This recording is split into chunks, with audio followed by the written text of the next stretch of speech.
tamba ma ha myangepe mbimpe poa et pour me dire ben bon qu'elle est là parce qu'elle là si tchenchen bouzu c'est le mot tendieu ngepeno.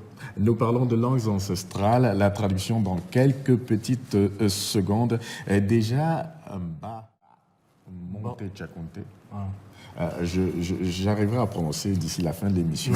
Alors, vous, c'est le MRTA, le mouvement pour la revalorisation des traditions africaines. Vous êtes ingénieur de formation. Oui. Pourquoi ce combat? Ce combat, c'est parce que, voilà, étant ingénieur de formation, comme vous l'avez dit, j'ai été ingénieur formé dans l'école, entre guillemets, du Blanc. Et cette école nous a forgé, cette école nous a appris des valeurs. Et fort de mes recherches, j'ai constaté que cette technologie, cette façon de penser avait des limites. D'où j'ai commencé à pousser et à chercher, en fait, qu'est-ce que mes ancêtres ont pu apporter comme contribution. Donc, et voilà la raison pour laquelle je me suis dirigé vers ça. Et il y a beaucoup de trésors cachés à l'intérieur. Vous dites vous-même que votre intérêt a commencé après avoir constaté les limites multiples de la science occidentale. Rodrigue, Chamna, on va revenir à vous. Vous êtes fondateur de l'organisme à but non lucratif et Résurrection des langues maternelles ancestrales, Résulam. Parlez-nous quelque peu du Résulam. Pourquoi? Oui, merci. Déjà, le nom, le sigle Résulam, qui veut dire Résurrection des langues maternelles ancestrales, dit déjà tout. C'est-à-dire, nous voulons faire revivre nos langues ancestrales, leur donner la place qu'elles avaient avant. Parce que on a toujours cru que nos ancêtres n'écrivaient pas, mais c'est faux. Beaucoup de gens pensent que c'est avec l'arrivée des Européens qu'on a commencé à écrire. Vous voyez? Donc, avec tout ce qui s'est passé, c'est-à-dire l'esclavage, les pillages et tout, nous avons été un peu rétrogradés. Et aujourd'hui, Résulam veut donner la place qu'avaient nos langues avant. C'est-à-dire, ce que nous faisons, c'est quoi? Nous allions les nouvelles technologies, n'est-ce pas, à la culture. C'est-à-dire, nous sommes un pont entre ces deux, entre les nouvelles technologies d'aujourd'hui et les langues ancestrales. Ce que nous faisons, nous développons par exemple des applications pour téléphone, pour les enfants, et parce qu'on a remarqué que la transmission parent-enfant, ce n'était plus trop ça. Ce modèle ne marchait plus. Alors, qu'est-ce qu'il fallait faire? Il fallait vous faire donc apprendre votre langue de manière académique, comme si vous appreniez le chinois, l'anglais, le français. Alors, pour cela, il faut donc développer des outils adaptés à la jeunesse. Parce que notre première cible, ce sont ces enfants qui sont en train d'être allaités aujourd'hui et qui, peut-être d'ici une vingtaine d'années, seront en train de regarder cette vidéo. C'est eux la cible. Donc, nous avons des vidéos sur YouTube. Si vous allez sur la chaîne Résulam, maintenant que je vous parle, je vous conseille de pianoter, aller sur YouTube, saisissez Résulam qui est R-E-S-U-L-A-M et vous verrez des merveilles. Tchéou, Ngachaka, Ochaka, Achaka, Pochaka, Pechaka, Pochaka. Je protège somebody. Ah. Ah. Ah. Ah. Ah. Ah. Ah. Eh. Eh. Eh. Eh. Eh. I. I. I. I. I. En dehors des vidéos, nous avons aussi des livres que je vais présenter là tout à l'heure. Nous avons aussi toute une équipe de développeurs informatiques, c'est-à-dire nous voulons justement appliquer les big data, machine learning, c'est-à-dire pour le profit de nos langues. Ça veut dire quoi? Je peux être aujourd'hui en train de dire et il t'écrit ça en ta langue. Tu n'as plus besoin de saisir. On a tellement travaillé et on a encore beaucoup à faire. Donc, quand on évoluera, je vous présenterai dans le fond les œuvres du Et Résulam. justement, pour que le public puisse comprendre, nous allons faire une petite pause vidéo. Nous allons parler de mes 500 premiers mots et expressions en langue bassa, une vidéo dans laquelle notamment l'un de vos soutiens s'exprime. Nous faisons la pause vidéo et nous revenons juste après. Men sal ini sulu ni hula i Dr. Chamna Rodrigue nkena hikule Résulam. Ma mère ini oui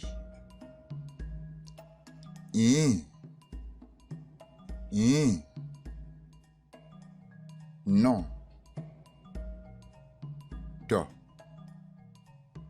to pourquoi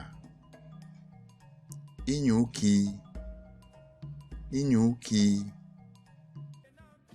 parce que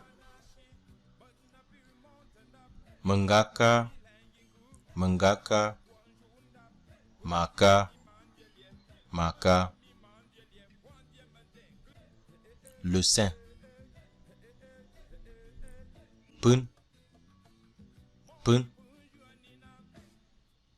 les seins mbum la main, loxo bi, hands, aka,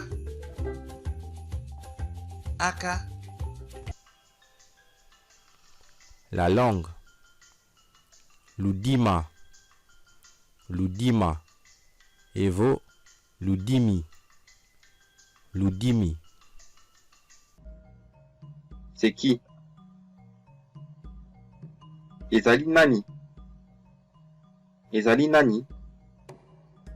Je必须么事是诺，je必须么不么我，不必须么事是诺，不必须么大么我。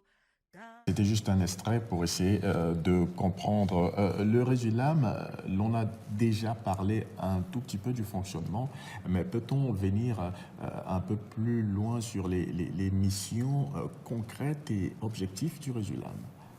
Oui, comme je l'ai dit tout à l'heure, l'objectif, c'est de redonner à nos langues leur place. Parce que nos langues aujourd'hui sont rétrogradées. On a l'impression que nos langues sont, comme les autres l'appellent, des patois qui ne servent qu'à peut-être dire des choses folkloriques, faire des choses folkloriques, ou bien des danses, ou bien des contes. Mais non, nos langues peuvent être utilisées pour faire de la science. Vous comprenez? Donc, nous voulons donc donner donc cette importance et encourager encore, ou alors donner un peu d'énergie à ceux-là qui ne croyaient plus en eux. Parce que généralement, quand vous parlez, il y a des gens qui parlent leur langue avec réticence, avec honte, en public. C'est-à-dire, d'aucuns savent parler, mais quand vous leur parlez, ils regardent autour d'eux pour voir si on les regarde avant de répondre à votre salutation. Heureusement, aujourd'hui, grâce à Résulam, beaucoup de personnes ont réalisé qu'ils étaient dans l'erreur. Et aujourd'hui, ils sont en train de suivre le chemin avec nos livres, nos applications et nos vidéos. Justement, vous vouliez réagir à ça? Oui, j'allais réagir à ça, juste pour ajouter que l'importance même d'apprendre ces langues, elle est la suivante. Nos langues africaines sont scientifiques. C'est ça, en fait, ce qu'il faut dire. Mais le problème, c'est qu'on ne nous l'a toujours caché. Moi, je suis à l'école du Résulam. Moi, je ne le cache pas. Ma langue, c'était quelque chose que je rejetais. Je ne voulais pas la parler, même comme mes parents, et mon père et ma mère me parlaient ça tout le temps à la maison. Moi, comme je voulais être scientifique, depuis que j'étais tout petit, j'ai toujours aimé les avions, j'ai toujours aimé l'électronique. Je me dis, mais pourquoi parler le Noufi, puisque je ne peux pas faire la science avec? Ça va me servir à quoi? Du coup, je rejette ça. Vous comprenez? Le nofi, c'est votre langue Oui, traditionnelle. traditionnelle du Hong Kong. Vous comprenez? Donc je rejette parce que moi en tant qu'enfant, et puis, bon, pour moi, c'est juste les vieux du village qui parlent ça. Est-ce que nos ancêtres ont développé ça au XVIe siècle en anglais? Est-ce qu'ils ont fabriqué ce masque en parlant français? Est-ce qu'ils ont fabriqué ce masque en parlant chinois? Non. Ils ont développé cette science en parlant leur langue maternelle. C'est ça. Donc, vous comprenez que c'est parce qu'on nous a cachés, en fait. C'est ça le combat. C'est ça le vrai défi du 21e siècle pour les Africains. Revenir chercher la puissance dans les comportements de leurs ancêtres, en fait. C'est de ça qu'il s'agit. Vous comprenez? Mais vous savez, ce n'est pas quelque chose qu'on nous apprend à l'école, c'est clair. On vous enseignera pas ça. Ce système occidental dans lequel nous tous on est, on ne crache pas dessus, c'est ce qu'on dit aux gens. Mais vous savez, avant d'aller chercher dans le paradigme ou la tradition de l'autre, maîtrisez d'abord la vôtre. Soyez d'abord assis dans la vôtre. Vous comprenez? Donc je suis à l'école d'une fille aujourd'hui, mais je l'apprends de façon scientifique, de telle manière que je puisse faire des équations mathématiques avec, et c'est bien possible. Vous comprenez? Justement, la revalorisation des langues ancestrales africaines, y a-t-il des obstacles? Ah oui, oui, il y a des obstacles. Le premier obstacle, c'est déjà nous-mêmes.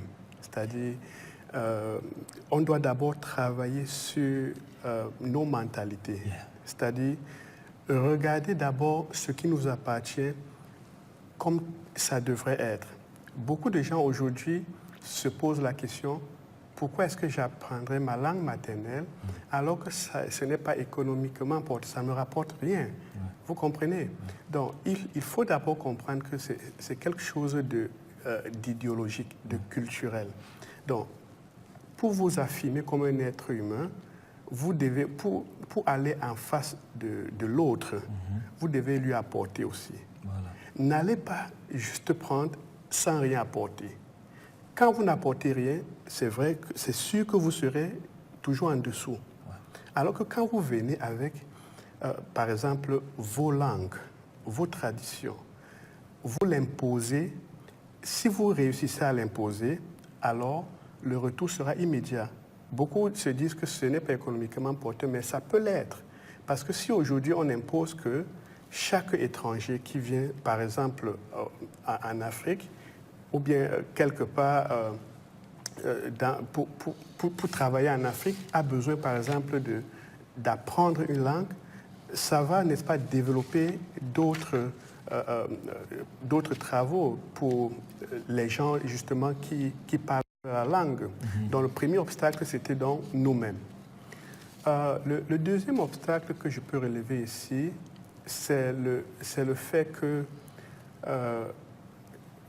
nos propres parents, n'est-ce pas, ne le parlent pas à leurs enfants. Généralement, nous avons le réflexe toujours de parler aux enfants en français, en anglais, en chinois même, au détriment de nos propres langues. Donc voilà, les parents aussi ont un rôle important à jouer là. Le troisième aspect que je relèverai, c'est qu'on ne peut pas faire tout ce qu'on fait sans accompagnement. Vous voyez, nous n'avons aucun accompagnement depuis, par exemple, que Résulam existe. Et c'est l'occasion pour moi d'attirer l'attention de tous les gouvernements africains, n'est-ce pas, de venir revaloriser et soutenir l'œuvre des Résulam parce que nous le faisons bénévolement. On a une équipe de bénévoles activistes qui viennent, ils mettent de leur temps, de leur énergie, de leurs ressources pour le développement de ces langues. Mais à un moment donné, si ce n'est pas soutenu, ça peut s'affaiblir. Donc, voilà à peu près les différents obstacles du Résulam. Au niveau du MRTA, quels sont les obstacles? Oui, les principaux obstacles, comme mon frère Mbok-Cham l'a dit, c'est d'abord le mental. Vous comprenez? Et écoutez, mes amis, mon frère, 400 ans de viol, ok? Ce n'est pas seulement que des gens, des étrangers sont venus, je dis même 400 ans, mais je parle de 700 ans, parce qu'ici, il faut revenir depuis que les Arabes ont envahi. Vous comprenez? Et quand ils arrivent, non seulement ils arrivent avec le rasier militaire, Mais en plus de ça, ils nous imposent leur tradition à eux. Vous pouvez faire un peu le calcul sur 700 ans. Combien de générations ont été formatées dans la tête? Et quand je dis tradition, ça inclut la science. Parce qu'en fait, chez nous, on ne sépare pas la philosophie des mathématiques, de la chimie, non, non. Chez nous, tout se trouve dans la tradition. OK? Chez les Bamana du Mali, ils appellent le Komo. Mon but ultime, c'est de sensibiliser mes frères et sœurs africains d'abord. Et quand je dis africains, ce n'est pas seulement dans le continent africain. Je vais dire mes frères et sœurs descendants de l'Afrique. Parce que tous ces Noirs qui sont dans les Caraïbes aujourd'hui, France, États-Unis, Brésil, ce sont tous des fils et filles de l'Afrique, qui est la terre-mère. Donc, c'est de les faire reconnecter, au moins leur pousser une sorte de questionnement sur comment leurs ancêtres pensaient. Et quand je dis ancêtres, ça veut dire comment ils pensaient de façon autonome, sans l'influence des Arabes et des Européens.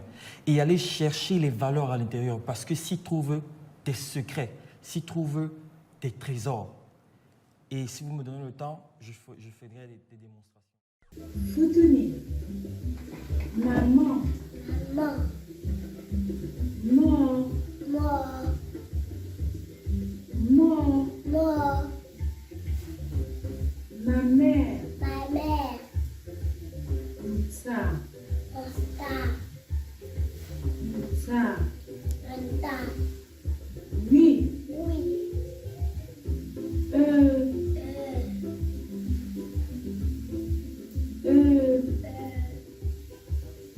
Non. Non. Gan. Gan. Pourquoi? Pourquoi? Nous corps. Nous corps. Parce que. Vitrunge.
Let